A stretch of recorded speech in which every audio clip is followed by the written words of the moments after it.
Saya nggak mau juga ceramah saya ini merusak tatanan yang sudah kita buat. Panitia sudah mengadakan rapat dan disepakati pekurban dapat 2 kupon. Gara-gara tausiah Ustaz Somad, nanti siang semua datang unjuk rasa, minta 1/3, minta 1/3. Jadi kalau kita ambil 2 kupon, itu belum mencapai ambang batas 1/3. Yang nggak boleh itu melebihi 1/3. Itu yang nggak boleh.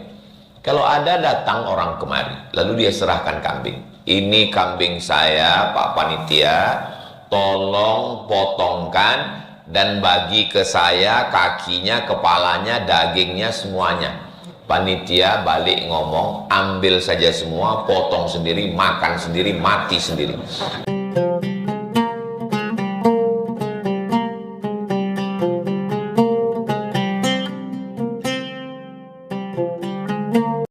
Nabi Adam punya anak, satu namanya Qabil, satu namanya Habil.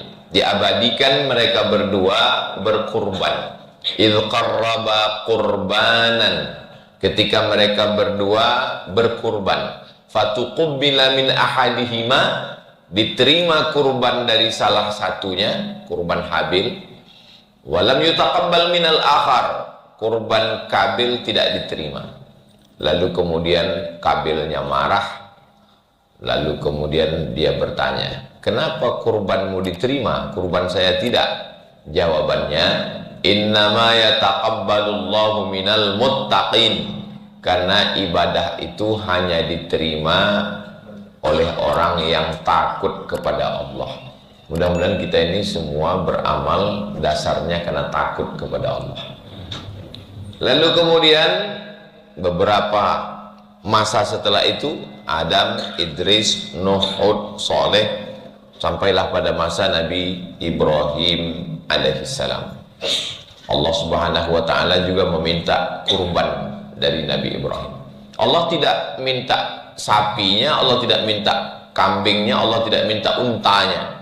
Yang diminta Allah subhanahu wa ta'ala yang paling dia cintai, yang ditunggu selama 86 tahun, itulah dia Ismail alaihissalam. Ya bunayya, wahai anakku, inni ara fil manam, saya melihat dalam mimpi saya, anni azbahuka, saya menyembelih lehermu, fanzur madza tara, apa pendapatmu? Kata Ismail menjawab, ya abati, wahai ayah saya, if'al ma tu'mar, laksanakan perintah Allah, satajiduni insyaallah minas sabirin, insyaallah saya sabar menerimanya. Jadi ibadah yang paling berkualitas adalah apa yang paling kita cinta, itulah yang kita kurbankan. Tapi nanti jangan gara-gara ini setelah pulang kata istrinya, kamulah yang paling kucinta mas. Ini perintahnya Allah yang nyuruh. Lalu kemudian ketika sudah sampai di bawah watallahu lil jabin, ketika pisau itu sudah mendekat ke leher Nabi Ismail alaihissalam, lalu Allah menebusnya, fafadainahu bidzibhin azim, kami tebus dia dengan sembelihan yang besar, seekor kambing domba. Inilah dalil sebagian masyarakat kita berkurban seekor domba, karena Nabi Ibrahim ketika itu ditebus anaknya dengan domba. Yang afdol itu domba Pak Ustadz. Saya bilang, ya nanti saya cari dulu di kitab, pokoknya domba. Ternyata dia jual domba. Dia bilang yang afdol domba. Makanya mohon maaf kalau ada di antara bapak yang jual domba. Maka yang ada dalam kitab Al-Fiqhul Islami wa Adillatuh, Syekh Wahbah Az-Zuhaili mengatakan, mana yang lebih afdal? Yang satu lagi mengatakan, siapa yang datang pada hari Jumat saat pertama seperti berkurban seekor unta. Siapa yang datang pada saat kedua seperti berkurban seekor lembu. Siapa yang datang pada saat ketiga seperti berkurban seekor kambing. Berdasarkan hadis ini, yang afdal itu unta. Karena urutannya Nabi menyebut unta dulu, setelah itu lembu, baru kambing. Akhirnya kelahi antara yang mengatakan unta dan kambing. Dan kedua-duanya nggak berkurban. Lalu sebetulnya yang afdal itu mana? Maka kedua-duanya tidak afdal. Yang afdal adalah yang paling banyak dagingnya. Karena kurban itu standarnya dagingnya. Jadi ada orang berkurban 1 ekor kambing, tapi kambingnya kambing besar yang 1 ekor 200 kilo. Itu afdal daripada berkurban seekor sapi, sapi kurus 7 orang. Tapi yang berkurban 1 ekor sapi, sapinya sapi limosin 1 ton. Itu afdal. Lalu datang yang satu lagi mengatakan, nggak penting sapi besar atau kambing besar, yang penting hati kita ikhlas karena Allah. Itulah yang paling. Kebetulan dia jamaah Masjid Al-Ikhlas. Berapa banyak orang yang berkurban nggak dapat pahala kurban, tapi berapa banyak orang yang nggak berkurban hanya niat kurban dan sudah dapat pahalanya karena dia dengar kata sambutan dari Ustadz Heru. Mudah-mudahan kita semua dapat dua-duanya, pahalanya dapat dan kita berkurban insya Allah. Jadi masalah hewan kurban ini, siapa yang paling banyak dagingnya dinikmati oleh fakir miskin, itulah ibadah kurban yang paling utama. Lalu yang dilaksanakan oleh Nabi SAW dua-duanya. Riwayat yang pertama, Nabi mengambil seekor kambing, kepalanya di sebelah kiri, kakinya di sebelah kanan, menghadap ke arah kiblat. Kambing yang pertama Nabi menyebutkan Bismillahi Allahu Akbar.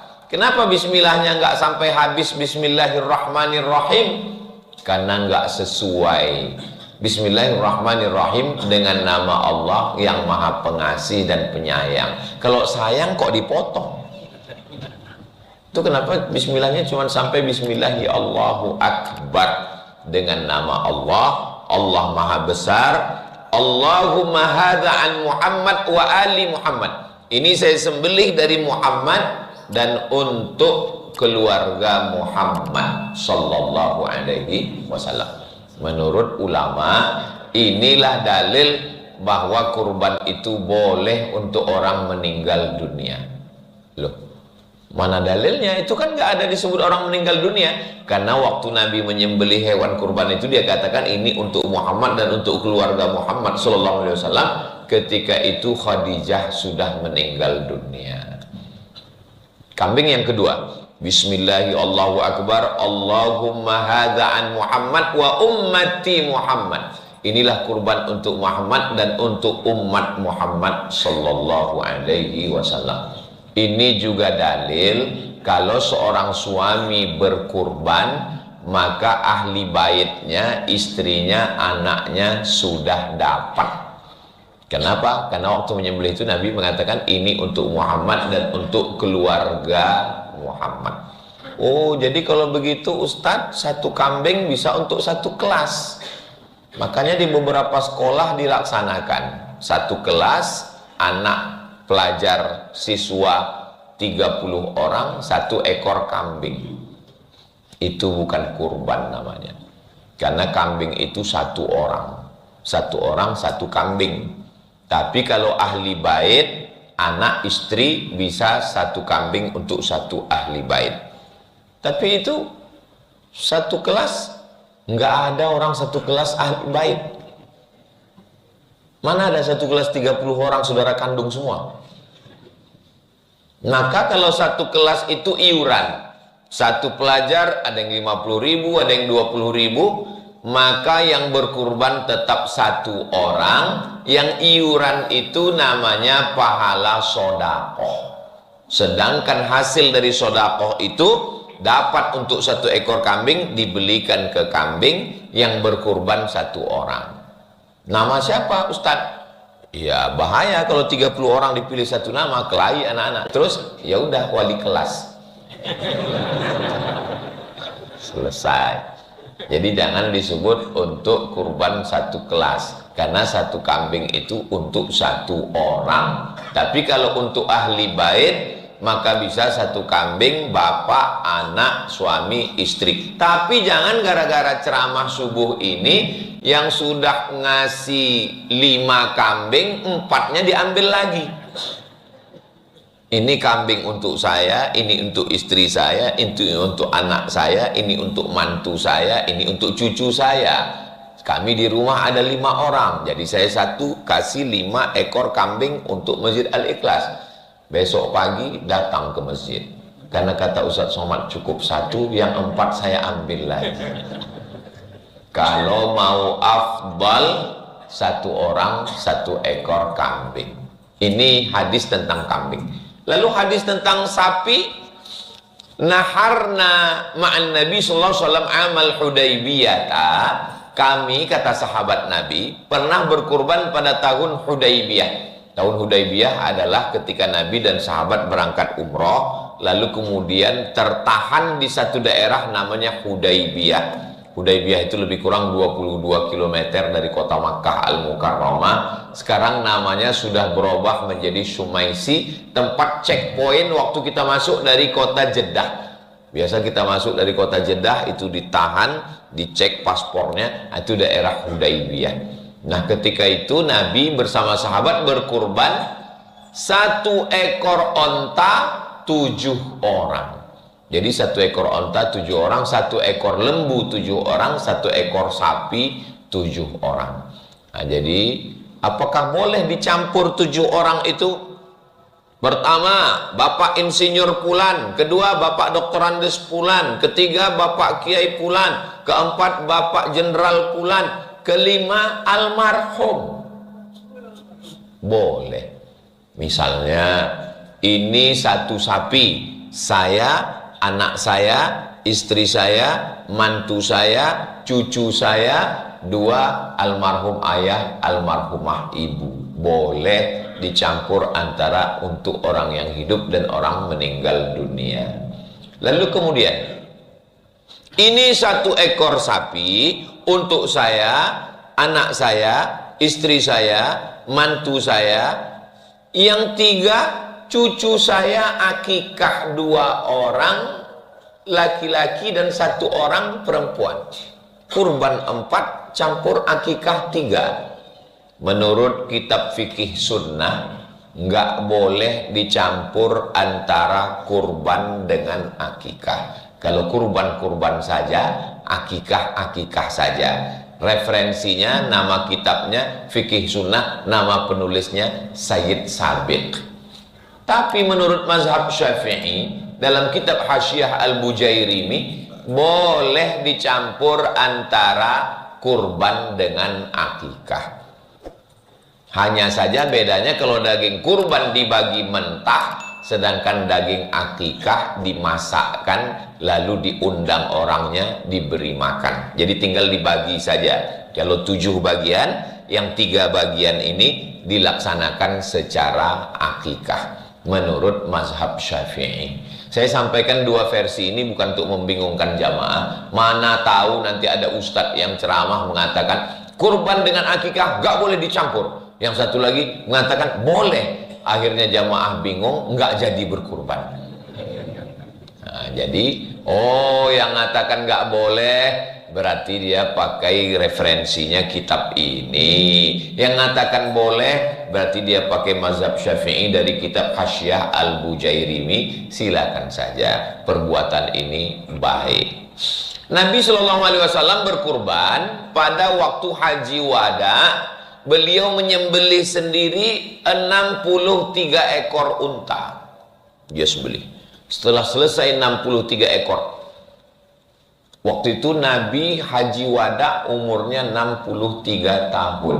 Berkurban 63 ekor unta. Jadi kalau ada di antara bapak yang umurnya 50 tahun, berarti berkurban 50 ekor unta kali 50 juta. Ustadz, katanya Nabi Muhammad itu miskin, susah, melarat, bajunya compang-camping. Iya, Cobalah pikirkan. Kalau memang Nabi itu miskin, susah, berkurban 63 ekor unta. Unta yang paling murah 50 juta. Sebetulnya harganya lebih mahal, tapi karena kita udah lama kenal, ya 50 juta. Bayangkan itu. Nabi itu kaya, cuman hidupnya bersahaja. Dan di total semua, setelah Nabi sembelih 63 ekor, pisaunya diberikan Nabi kepada Sayyidina Ali. Ali, lanjutkan. Sayyidina Ali menyembelih lagi 37 tambah 63 sama dengan 100 ekor unta. Sekarang artis menyembelih 1 ekor sapi, viralnya kemana-mana. 1 ekor sapi limosin. Kalau dibandingkan 1 ekor sapi limosin dengan 100 ekor unta, banyak mana? 100 ekor unta. Makanya kalau ada yang mengatakan kurban itu yang mana yang betul Pak Ustadz? Apakah 1 ekor kambing untuk 1 rumah, 1 ekor kambing untuk 1 orang, 1 ekor sapi untuk 7 orang, atau 100 ekor? Kalau kurbannya VVIP 100 ekor. Itu very important person. Itu yang paling hebat. Tapi kalau yang paling bawah, 1 keluarga, 1 rumah, 1 kambing, itu kelas ekonomi. Saya jelaskan ini semua supaya jamaah nggak bingung. Oh, ternyata yang buat 1 rumah 1 kambing ada, yang buat 1 kambing 1 orang ada, yang membuat 1 sapi 7 orang ada, yang buat 100 ekor pun ada. Yang nggak bisa 8 orang 1 ekor sapi, itu nggak bisa. Yang 1 itu ya udah misahkan diri aja. Tapi nggak bisa Ustadz, kami ini 1 geng. Kami kebetulan geng kami memang 8. Ya udah kamu 1 kambing, yang 7 ini. Oh nggak bisa, kami harus selalu bersama. Ya amalan ini nggak bisa menurut perasaan kita. Kita ikuti saja sunnah yang sudah ditetapkan oleh Nabi Muhammad Sallallahu Alaihi Wasallam. Ustaz Somad, ya kebetulan di belakang masjid kami ada gereja. Gerejanya ngasih sapi.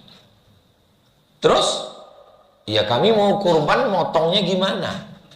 Apakah waktu menyembelih itu disebutkan Bismillahi Allahu Akbar dari?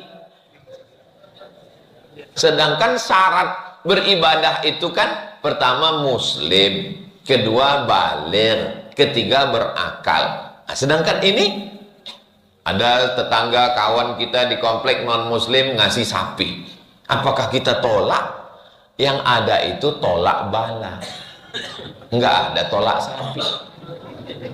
Terus sapinya diterima sebagai hadiah, diterima oleh pengurus masjid panitia sebagai hadiah. Tapi saat penyembelihan disebutkan nama orang muslim. Nama siapa? Ya nama ketua panitia.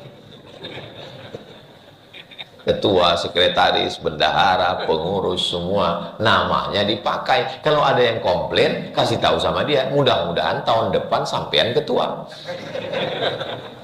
Yang penting kan dagingnya dibagi. Kalau disebut nama non-muslim, maka kurbannya tidak sah. Tapi bahwa mereka memberi, itu terhitung sebagai hadiah. Apakah orang yang tidak Islam itu kalau memberi sesuatu dibalas Allah Ta'ala? Ya. Buka bab tentang wakaf. Boleh orang non-muslim memberi wakaf, memberi sodakoh. Jadi kalau ada misalnya kemari, lalu dia datang kasih 100 sak semen ke pengurus Masjid Al-Ikhlas, diterima atau tidak? Terima. Jangan dibilang tidak diterima. Kami mesti fit and proper test dulu, dicek dulu ini hartanya dari mana. Ya diterima. Tapi bahwa itu menjadi amal di akhirat, syarat amal itu diterima, sebutkan dulu passwordnya. Asyhadu an la ilaha illallah wa asyhadu anna Muhammadan Rasulullah. Ini sama ini sembarangan ngomong. Biasanya kalau minuman sudah datang, ini bisa 2 jam ceramahnya. Nah, apalagi ada teh manis. Sampai mana tadi hilang banyak. Mana dalilnya? Ketika Nabi mengirim surat ke Alexandria. Jadi waktu itu di dunia ini ada 2 paus. Satu paus yang ada di Vatikan, satu paus yang ada di Alexandria. Yang di Alexandria itu sampai sekarang masih ada. Saya waktu ke Mesir, ada paus Alexandria. Mereka tidak ikut yang di Vatikan. Yang dikirimi Nabi surat, yang di Alexandria. Yang bawa surat itu namanya Hatib bin Abi Balta'ah. Surat ini dibaca oleh paus. Namanya Jirjis. Nama mereka biasanya punya 2 nama. Nama asli dan nama itu Muqawqis. Dia baca surat Nabi, dia lipat surat Nabi, dia kasih minyak wangi, dia cium, dia letakkan di dalam kotak kayu. Begitulah dia memuliakan surat Nabi. Dan Hatib yang bawa surat itu dikasih hadiah. Dikasih hadiah asal Banha. Asal artinya madu. Banha salah satu provinsi di Mesir. Memang produksi madunya bagus. Madunya asli. Cirinya dibawa pulang ke rumah, istri marah. Itu asli. Madunya dibawa ke Nabi, diminum oleh Nabi. Itu dalil boleh menerima hadiah dari non-muslim. Makanya kalau ada bapak ibu yang dikasih madu sampai sekarang masih disimpan, ragu untuk minum, silakan minum. Atau kalau nggak mau, kasih ke saya. Yang kedua, dikasih kain. Karena Mesir itu waktu itu produksi tekstil terbaik. Kain putihnya habis waktu. Hebat Masjid Al-Ikhlas. Kadang memang ustadz-ustadz ini ceramah nggak mengenal waktu. Itu pentingnya dikasih timer. Kalau sudah bunyi, habis waktu. Tapi karena ini ustadz dari luar kota, maka ada kekhususan. Nah, lalu kemudian kain putihnya disimpan dan dipakai oleh Nabi SAW. Nabi diberi hadiah, yaitu bighal. Bighal ini lebih besar dari keledai, lebih kecil dari kuda. Kendaraan. Kalau sekarang mungkin ya mobil dinas plat merah. Dipakai oleh Nabi SAW. Dikirim 2 perempuan. Bayangkan baiknya paus Alexandria itu. Dikirim 2 orang perempuan. Yang satu namanya Sirin. Lalu sahabat Nabi ada yang belum nikah. Namanya Hasan bin Sabit. Penyair. Kalau mau perang, Hasan ini yang baca syair. Hasan, kamu ambil Sirin menjadi istri kamu. Sirin ini punya kakak namanya Maria. Maria ini ibu dari anak Nabi laki-laki bernama Ibrahim. Ibrahim ini adalah anak Nabi. Nama ibunya adalah Maria Al-Qibtiyah, perempuan dari Mesir. Ini dalil boleh menerima hadiah dari non-muslim. Nah, jadi kalau ada yang ngasih sapi, ngasih macam-macam, terima saja. Sampai hari ini sudah ada yang ngasih. Berarti mereka belum dengar tausiahnya. Insya Allah nanti akan ada yang ngirim. Insya Allah. Nah, lalu kemudian berkurban itu sebagusnya man ra'a hilala Zulhijjah. Hilala Zulhijjah. Siapa yang melihat hilal? Kalau bulannya bulat namanya Badar. Kalau bulannya sabit namanya hilal. Jangan puasa sebelum nampak hilal. Dan jangan hari raya sebelum nampak hilal. Makanya ibu yang punya suami namanya Hilal, itu menjelang tanggal 1 tolong sembunyi dulu. Karena mereka ini memang dicari-cari. Siapa yang melihat hilal, hilal tanda 1 bulan Zulhijjah, wa arada an yudahi, dan dia mau berkurban, falyumsik an sya'rihi wa azfarihi. Jangan cukur bulu, jangan potong bulu badan, jangan potong kuku dari tanggal 1 Zulhijjah. Jadi dia lihat hilal tanggal 1, 2, 3, 4, 5, 6, 7, 8, 9. selama 9 hari tidak potong kuku, tidak cukur bulu, tidak cukur kumis, tidak potong jenggot, tidak potong rambut selama 9 hari. Apakah hukumnya wajib? Tidak wajib, sunnah. Jadi bagi yang mencukur kumis, yang potong jenggot, yang potong kuku, dari tanggal 1 sampai tanggal 9 hukumnya mubah, boleh. Apa hikmahnya? Apa hikmah dari menahan diri selama 9 hari? 9 hari kukunya mulai panjang, 9 hari kumisnya mulai panjang. Begitu selesai potong kurban, barulah cukur kumis, potong kuku, suasananya menjadi baru. Orang kan kalau habis potong kumis, potong kuku, itu fresh, baru. Habis potong kurban. Ini sebenarnya adalah salah satu terapi yang diajarkan Nabi Muhammad SAW. Tapi hukumnya tidak wajib. Siapa yang berkurban potong kuku pada tanggal 9, ya boleh, kurbannya tetap sah. Ini saya sampaikan karena biasanya kalau sudah mendekat hari raya kurban, banyak diangkat isu-isu, masyarakat bingung, mau dilanjutkan nggak bisa karena paket sudah habis. Lalu kemudian pada tanggal 9, jangan sampai tinggal puasa. Itu disebut dengan puasa Arafah. Hadisnya ada dalam Sahih Muslim, yukaffirus sanatal madiyata wal baqiyata, mengampunkan dosa setahun yang lalu dan setahun yang akan datang pada tanggal 9 Zulhijjah. Mudah-mudahan kita panjang umur sampai tanggal 9 Zulhijjah. Tanggal 10 Zulhijjah selesai sholat. Kapan waktu sholat? Waktu sholat sudah bisa dilaksanakan ketika terbit matahari lewat 12 menit. Dari mana datang waktu 12 menit? Ini bumi. Ini bumi, ini matahari. Terbit matahari. Ketika terbit matahari, datang setan menghampiri. Ini matahari bulat, datang setan. Maka disebut waktu tanduk setan. Makanya kalau ketemu cukup assalamualaikum, jangan assalamualaikum. Tanduk setan. Ini terbit matahari, datang setan menghampiri, disebut dengan qarnai setan, dan tanduk setan. Berapa lama? Setinggi tombak. Ini tombak. Setan menghampiri matahari itu selama setinggi tombak. Setelah dihitung menurut ilmu astronomi 12 menit. Terbit matahari, lewatkan 12 menit, setelah itu setannya pergi. Kenapa pergi Pak Ustadz? Ya dia kan ada kerjaan lain.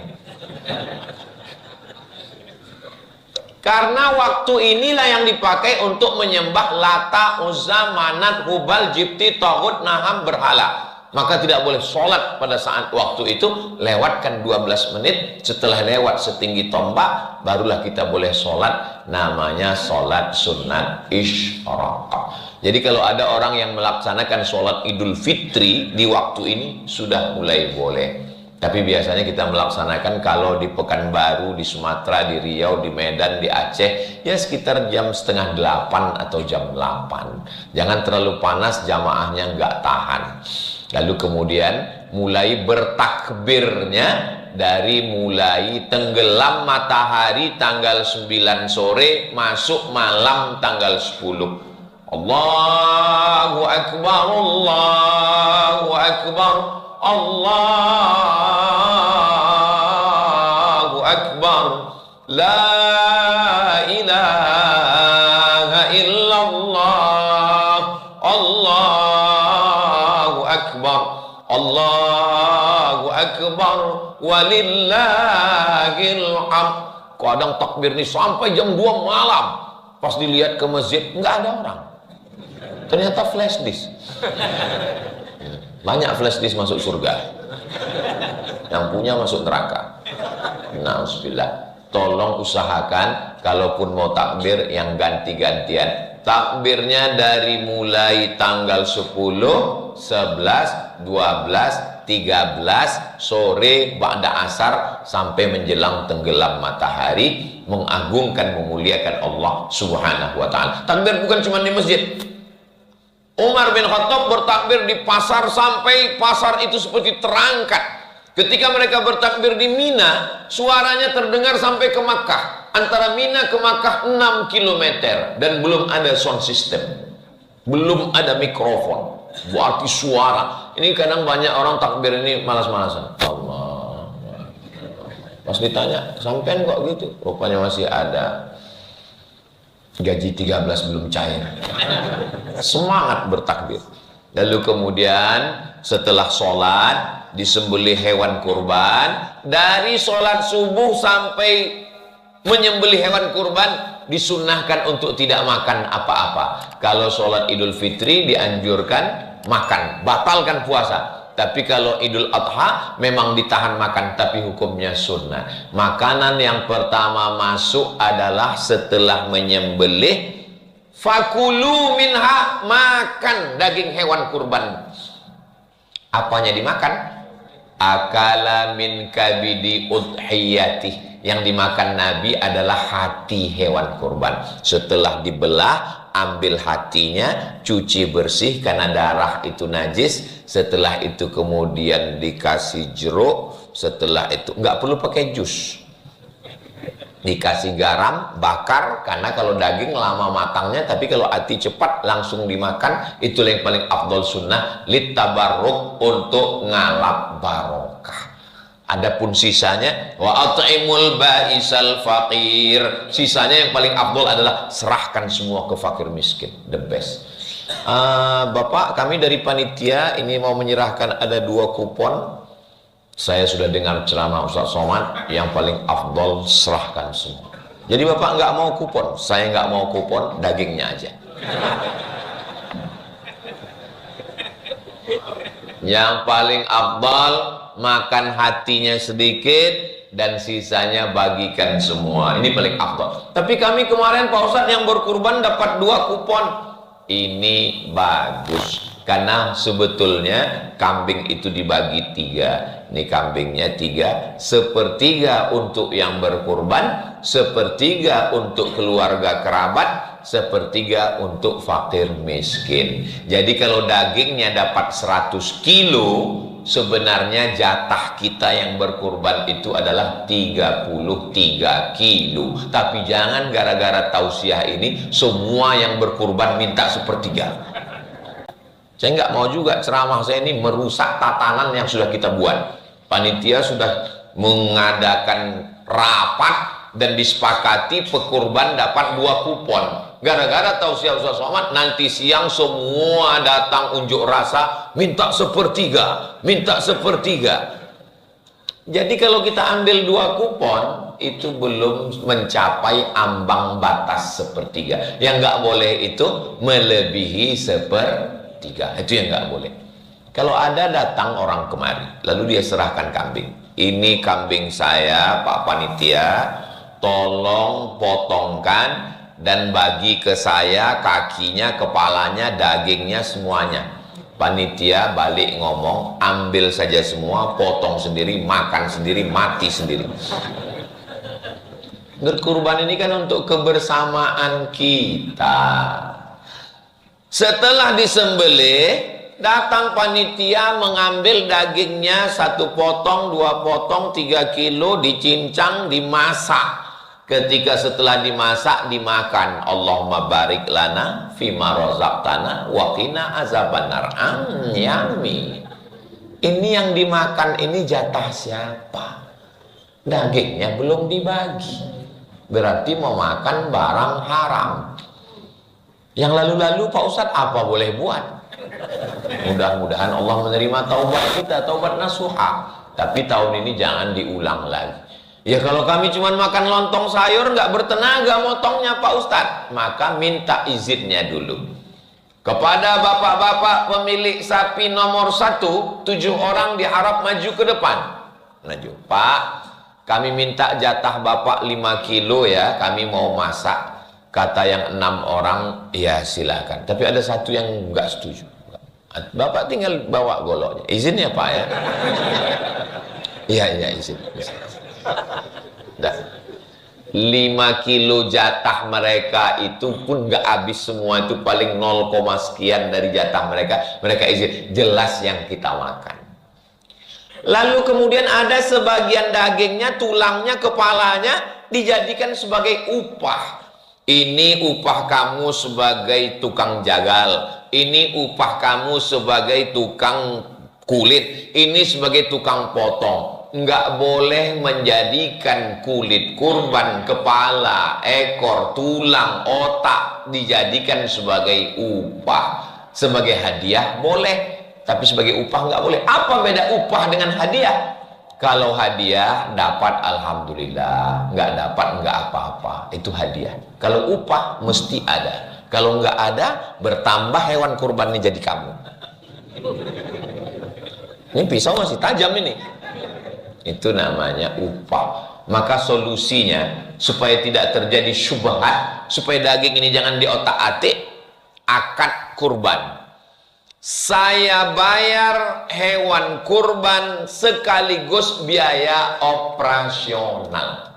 Biaya operasionalnya untuk apa? Beli tali, beli kresek, beli pisau, beli terpal.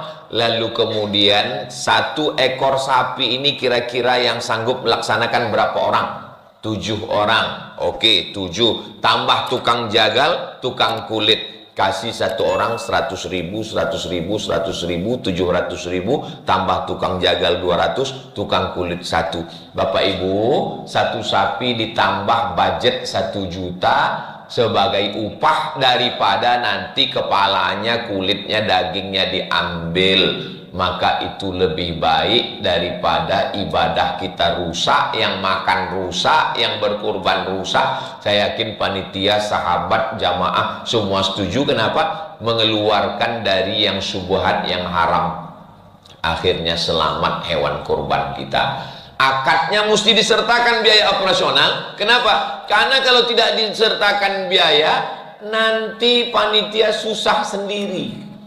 Kalau uangnya berlebih mesti dikembalikan, tapi kalau dia katakan ini saya bayarkan untuk kurban dan biaya operasional tunai, setelah dibagikan berlebih mau diserahkan ke masjid, boleh, itu hak panitia. Tapi kalau tidak, dikhawatirkan terjadi yang tidak diinginkan. Da'ma ya ribuka, tinggalkan sesuatu yang meragukanmu kepada sesuatu yang tidak meragukanmu. Motongnya tanggal 10, waktunya nggak cukup Pak Ustadz, tanggal 11, tanggal 12, tanggal 13, sore masih bisa sebelum tenggelam matahari, karena disebut dengan ayyamut tasyriq, 11, 12, 13. Nggak boleh puasa. Setakwa-takwanya orang 4 hari ini nggak boleh puasa, karena ini hari makan-makan. Ini kadang orang pas hari makan-makan malah puasa. Pas saat puasa malah makan. Ikuti saja, nggak usah yang aneh-aneh, ngikut syariat Nabi Muhammad Sallallahu Alaihi Wasallam. Suatu tahun Sayyidina Abu Bakar dengan Sayyidina Umar nggak berkurban. Lalu ditanya, kenapa Abu Bakar dan Umar tidak berkurban tahun ini? Mau ngasih tahu kepada umat Nabi Muhammad Sallallahu Alaihi Wasallam bahwa kurban tidak wajib. Jadi kalau ada yang tidak berkurban, ditanya orang, Bapak nggak berkurban tahun ini? Saya mau ngasih tahu bahwa kurban itu tidak wajib. Maka saya nggak berkurban. Perasaan tahun lalu nggak kurban juga, Pak? Iya, tujuannya tiap tahun. Allah sudah kasih kita rezeki. Di komplek-komplek perumahan yang megah-megah, yang mewah-mewah, yang kaya-kaya, seperti perumahan Masjid Al-Ikhlas ini. Amin. Banyak yang udah nggak mau lagi. Saya nggak bisa berkurban Pak Ustadz. Jangankan makan kambing, baru ngelihat kambing udah naik darah tinggi saya. Nggak usah untuk kita. Silakan disembelih, dagingnya bagikan ke pinggiran kota, ke fakir miskin. Tapi Pak Ustadz, di tempat kami sudah kaya, sudah mampu semua. Ditransfer ke luar kota, ke tempat yang jauh, ke desa pedalaman. Ada di beberapa daerah, bagi mereka itu melihat kambing itu, karena mereka tiap hari cuma makan ikan. Di mana itu? Suku laut. Di tengah laut, nggak ada kambing. Maka mereka ingin makan daging kambing, maka nggak bisa diganti dengan uang. Kambing ya kambing. Ini ada orang sekarang nggak perlu lagi berkurban, bagi uang. Kalau ada yang ngomong begini, dia katakan nggak perlu lagi berkurban, bagi uang. Siang nanti nggak usah dia makan nasi, kasih uang. Siang ini kamu nggak usah makan nasi, terus ganti uang, mau? Mana bisa? Kita mesti ada. Yang sudah ditetapkan daging, ya daging, namanya kurban. Nah, ini kita bagikan, dijadikan kornet karena takut sampai ke pedalaman busuk dagingnya. Maka kurban yang ada di Saudi Arabia dikirimkan ke Afrika, dikirim ke Bangladesh, dikirim ke berbagai tempat. Itu bagus. Tapi katanya kurban kan mesti disaksikan Pak Ustadz. Kalau kami kurbannya cuman www.kurban.com, nggak menyaksikan penyembelihan kurban hukumnya sunat. Adapun yang online yang jauh langsung kurban melalui QRIS kurban, scan itu langsung. Masya Allah, di setiap masjid sekarang sudah ada scan, bagus buat scan kurban. Begitu di scan langsung setiap jamaah, setiap masuk masjid scan. Tapi nggak semua yang scan itu kurban, ada yang cuma foto aja. Begitu scan langsung, Anda mau berkurban, mau pilih sapi limosin, kambing, mau yang VIP, VVIP, ekonomi, langsung transfer, langsung oke. Maka itu kurbannya sah, bagus, nggak masalah. Jangan gara-gara mau mengejar yang sunat, lalu kemudian tidak berkurban sama sekali. Innaha la ta'ti yaumal qiyamah, kurban itu nanti akan datang pada hari kiamat biquruniha, dengan tanduknya, wa azlafiha dengan bulunya, wa ash'ariha dengan bulunya, wa azlafiha dengan kukunya. Tanduk, bulu, kuku itu sampah. Belum pernah orang ngundang saya, Ustaz Somad nanti datang ke rumah ya, kita makan gulai bulu dan kuku. Tanduk, bulu, kuku sampah. Apa makna hadis ini? Sedangkan tanduk, bulu, kukunya saja bersaksi di hadapan Allah nanti bahwa orang ini sudah berkurban. Apalagi dagingnya, lemaknya, kepalanya, kulitnya, maka semua akan bersaksi di hadapan Allah. Yang sudah berkurban, alhamdulillah. Yang belum daftar, segera daftar ke Masjid Al-Ikhlas, insya Allah. Yang sudah dikasih tahu tetap nggak mau berkurban, innalillah. Fasalli li rabbika wanhar. Allah sudah kasih kita banyak. Inna a'tainakal kautsar. Allah cuma minta dua. Fasalli, salat. Wanhar, berkurban. Salat amal badan, tegak, ruku, sujud, i'tidal, tasyahud, salam. Wanhar, harta keluar berkurban.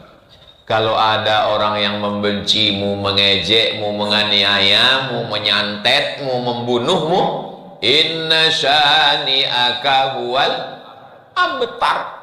Pembencimu nggak usah kau pikirkan, itu urusan Allah, serahkan aja sama Allah Subhanahu wa taala.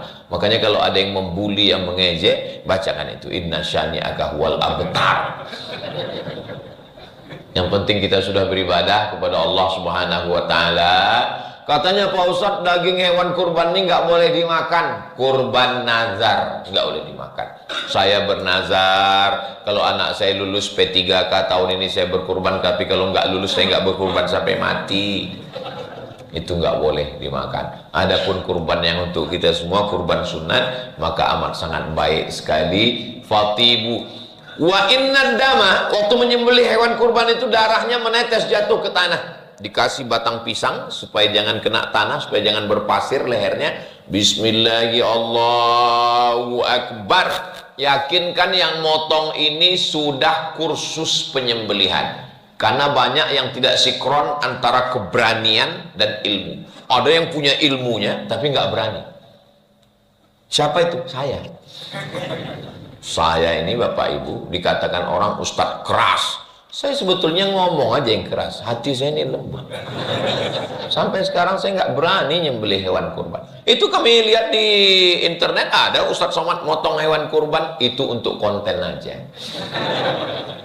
Konten juleha namanya. Juleha itu bukan perempuan, juru sembelih halal. Saya diajak pelatihan, habis itu potong, dikasih pisau. Ustadz Somad berani? Berani saya bilang. Bismillahirrahmanirrahim, Allahu Akbar. Wal awwal wal akhiru, itu yang pertama dan terakhir. Saya ini kalau untuk motong saya nggak sampai hati, tapi kalau sudah dipotong nggak sampai hati untuk membiarkan. Mesti kita selesaikan. Nah, yakinkan penyembelihnya pisaunya tajam, menyembelihnya memang betul-betul putus uratnya sudah. Dan setelah itu jangan sampai yang nyembelih ini punya ilmu tapi nggak berani. Begitu melihat darah banyak, sapinya nggak mati, yang nyembelih pingsan. Panitia tambah kerja baru. Setelah itu kemudian ketika darahnya menetes, wa inna dama la yaqa'u minallah bimakan qabla an yaqa'a minal ardi. Sebelum darahnya menetes ke tanah, ada yang lebih cepat lagi daripada darah itu. Apa dia? Ampunan Allah lebih dulu turun kepada orang yang berkurban sebelum darah hewan kurban jatuh ke tanah. Mudah-mudahan kurban kita tahun ini mengampunkan segala dosa-dosa. Anak-anak kita ajarkan, bawa anak, bawa istri, semuanya ikut menyaksikan. Untuk apa menyaksikan? Melihat mati sakaratul maut hewan kurban. Kambing, sapi, lembu, kematian terakhir, habis. Tapi manusia kalau mati belum tentu terakhir.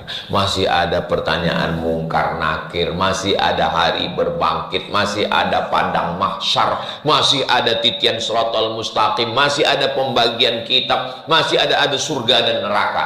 Hewan itulah yang terakhir, setelah itu habis. Tapi kita, makanya ketika melihat binatang itu mati, di saat itu kita sedang sadar, saya pun juga akan mati menghadap Allah Subhanahu wa ta'ala.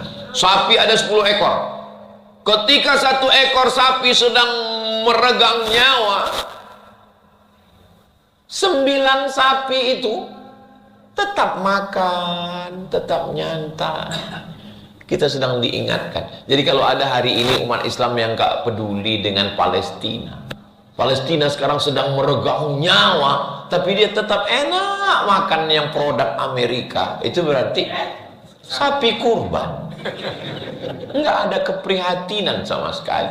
Padahal satu kampung yang sama, satu truk dibawa ke Surabaya, sampai di masjid diikat di tempat yang sama. Satu sapi meregang nyawa, 9 sapi tetap ngunyah terus. Enggak ada kepedulian, keprihatinan.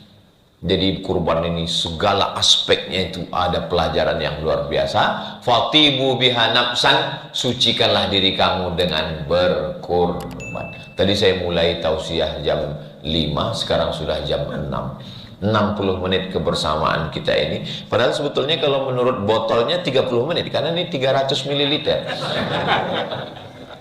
Mudah-mudahan yang saya sampaikan ini bisa menjadi bekal kita semua. Terima kasih atas segala. Baik, Pak. Ya. Jadi dulu Pak, sekarang boleh lanjut kan? Iya. Mohon maaf, saya pernah ketemu Ustaz ini beberapa tahun yang lalu di Kiai Somad Bukhari. Bukhari. Iya, Ketua MUI. Allah maafir lahu warhamhu. 2 pertanyaan Ustaz. Ya. Yang satu, bagaimana kita istiqomah menjaga tauhid Ustaz. Yang kedua, tawasul wasilah dengan sholawat seperti ini. Apakah sholawat yang berkembang begitu banyak itu masih pada tataran tawasul? Mohon maaf, terima kasih. Istiqomah menjaga tauhid adalah dengan tetap pada koridor la ilaha illallah, tidak menyembah kayu, batu, burung. Dulu mereka kalau mau pergi ngelempar burung, kalau burungnya pergi ke arah Yaman berarti beruntung, lanjut. Kalau burungnya pergi ke arah Syam berarti rugi, enggak lanjut.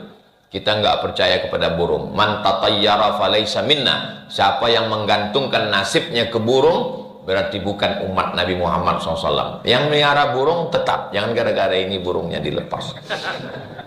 Maksud percaya burung, burung terbang. Begitu juga dengan orang yang mengambil 3 anak panah. Dia kalau mau transaksi, anak panahnya digoncang, namanya azlam. Kira-kira pergi lungo apa ora lungo ya? Ngambil.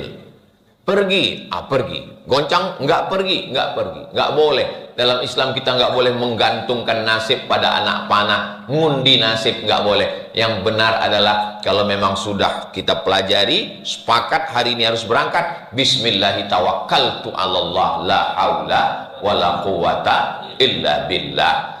Terjadi musibah. Qul la yusibana illa ma kataballahu lana. Musibah ini terjadi karena memang sudah takdir yang ditetapkan Allah Subhanahu wa taala. Huwa maulana.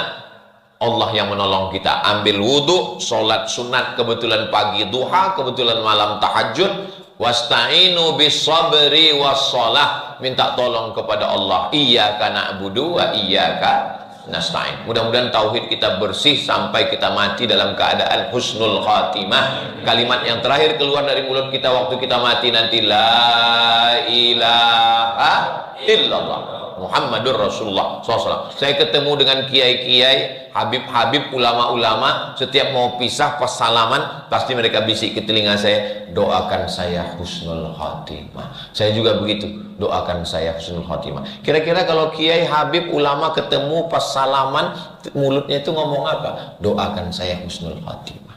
Ini kadang jamaah pas mau pisah, udah ngopi belum?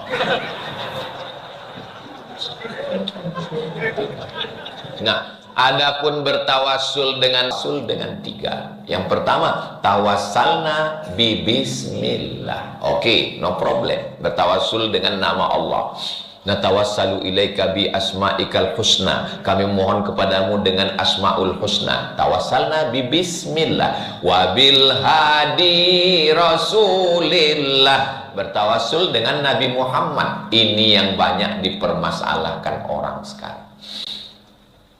Nggak boleh bertawassul menyebut nama Nabi Muhammad. Ya Allah, aku bertawassul kepadamu berkat nama Nabi Muhammad. Apa hukum bertawassul menyebut nama Nabi Muhammad? Tawassul tuh gini. Misalnya bapak nelpon saya, Assalamualaikum Ustaz Somad. Waalaikumsalam. Bisa datang ke Masjid Al-Ikhlas? Oh mohon maaf, saya nggak bisa, saya sibuk, jadwal saya penuh. Kemudian bapak menyebut nama orang, itu namanya bertawassul. Kami ini jamaahnya Ustadz Heru, Pak Ustadz. Oh iya, iso. Itu namanya bertawassul dengan menyebut nama Ustadz Heru. Ya Allah, berkat Nabi Muhammad, tolong luluskan anak saya. Apa hukum menyebut nama Nabi Muhammad dalam berdoa bertawassul? Wabil hadi rasulillah. Memang cantik bunga kaktus ditanam di tengah halaman. Jamaah kadang kurang fokus karena mereka belum sarapan. Ini masih fokus. Ini materinya agak berat dikit.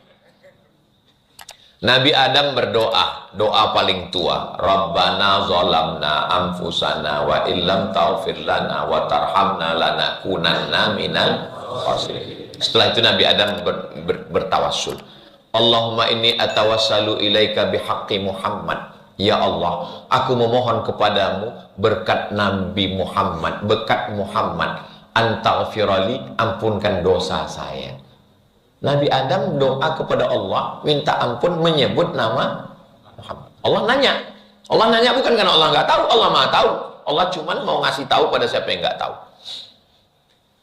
Sampean nyebut jenenge sapa iku? Nama siapa yang kamu sebut? Kata Nabi Adam, nama Muhammad. Tahu nama Muhammad dari mana? Lamma khalaqtani, ketika engkau menciptakan aku dari tanah, nafakhta fi ruhi, engkau tiupkan ruh, rafa'tu ra'si, ku angkat kepalaku. Ketika aku mengangkat kepala, aku melihat di tiang aras ada tulisan Muhammad bersanding dengan nama. Itulah dalil menulis nama Muhammad bersanding dengan nama Allah di jendela Masjid Al-Ikhlas. Ini nanti akan datang orang kemari menyalahkan, nggak boleh menyandingkan nama Allah dengan Muhammad, berarti mensejajarkan nama Allah dengan Muhammad. Ada. Ini jawabannya. Tolong simpan video ini. Tapi hadis ini bermasalah. Hadis ini katanya dhaif. Hadis ini katanya palsu. sudah dikaji dalam satu kitab khusus. Nama kitabnya Mafahim Yajib Antusahah, ditulis oleh ahli hadis, doktor dari Al-Azhar Kairo, orang Makkah, namanya Sayyid Muhammad Alawi bin Abbas Al-Hasani Al-Maliki, tentang hadis ini, bahwa hadis ini menurut satu jalur sahih bisa dipertanggungjawabkan tentang Nabi Adam bertawassul dengan menyebut nama Nabi Muhammad. Pertanyaannya, Nabi Muhammad waktu itu udah lahir atau belum? Belum. Jadi kalau ada orang mengatakan nggak boleh bertawassul dengan Nabi Muhammad karena Nabi Muhammad nggak ada sekarang, waktu Nabi Adam berdoa itu Nabi Muhammadnya sudah ada atau belum? Belum. Kalau belum ada saja boleh, apalagi setelah ada. Itu dalil yang pertama. Dalil yang kedua, ini panjang, ini bisa sampai zuhur. Dalil yang kedua, ketika orang Yahudi berperang melawan orang kafir musyrik Bani Ghatafan, lalu mereka bermohon kepada Allah, wa kanu min qablu yastaftihuna 'ala alladzina kafaru. Orang Yahudi ketika berperang melawan Bani Ghatafan minta menang dengan bertawassul. Apa kata mereka? Ya Allah, berkat Nabi yang akan engkau utus di akhir zaman, maksudnya Nabi Muhammad, tolong menangkan kami melawan Bani Ghatafan. Dan mereka menang. Itulah makna ayat wa kanu min qablu yastaftihuna 'alal ladzina kafaru. Waktu itu Nabi Muhammad belum lahir. Itu tawassul sebelum Nabi lahir. Kedua, tawassul setelah Nabi lahir, setelah Nabi ada tapi belum meninggal. Ketika Nabi ada, mereka bertawassul memohon kepada Allah Subhanahu wa taala, minta supaya orang buta disembuhkan. Atawajjahu ilaika bijahi nabika Muhammad nabiyur rahmah, atawassalu ilaika bihaqqi nabika Muhammad nabiyur rahmah. Aku memohon kepadamu berkat Nabi Muhammad, nabi yang penuh kasih sayang, sembuhkanlah penyakitku. Dikabulkan Allah ketika Nabi masih hidup. Setelah Nabi SAW meninggal dunia, disitulah ikhtilaf umat ini. Sebagian mengatakan nggak boleh karena Nabi sudah nggak ada, Nabi sudah meninggal. Sebagian mengatakan tetap boleh karena Nabi meninggal beda dengan meninggalnya kita. Nabi itu punya kehidupan barzah yang khusus. Itu makanya ketika kita ziarah ke Masjid Nabawi, kita mengucapkan salam di depan makam Nabi, seakan-akan dia hidup, melihat, memperhatikan kita. Dan Abdullah bin Umar, adik Hafsah, anak Umar bin Khattab, setiap dia pulang ke Madinah, dia nggak pulang ke rumah, dia pulang ke depan makam Nabi mengucapkan salam. Assalamualaikum ya Rasulullah, Assalamualaikum ya Habiballah, Assalamualaikum ya Nabi Allah, Assalamualaikum ya khairah khalqillah, Assalamualaikum ya safwatallah, Assalamualaikum ya awwala khalqillah, Assalamualaikum ayuhan nabiyyu.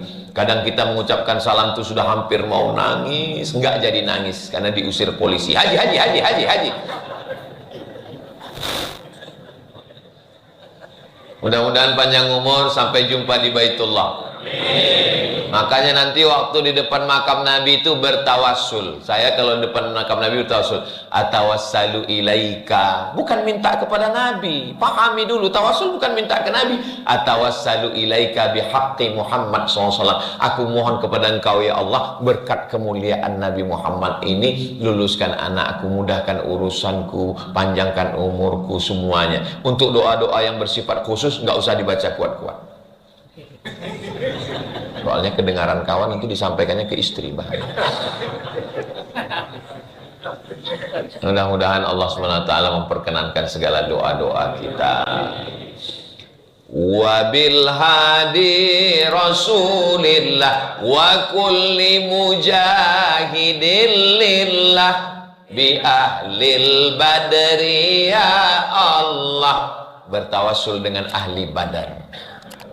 Ya Allah, berkat syuhada Badar, kabulkanlah doa. Berkat syuhada Badar, mudahkanlah urusan. Berkat syuhada Badar. Kenapa mereka tetap bertawassul?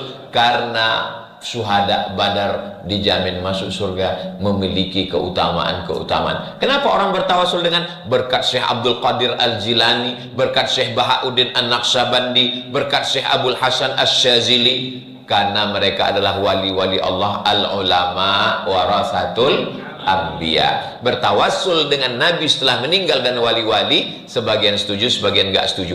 Yang nggak ada ikhtilaf sama sekali adalah bertawasul dengan amal soleh.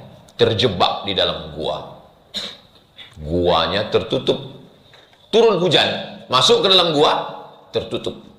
Berdoa yang satu, ya Allah, berkat sodakoh saya, tolong lepaskan saya dari dalam gua ini.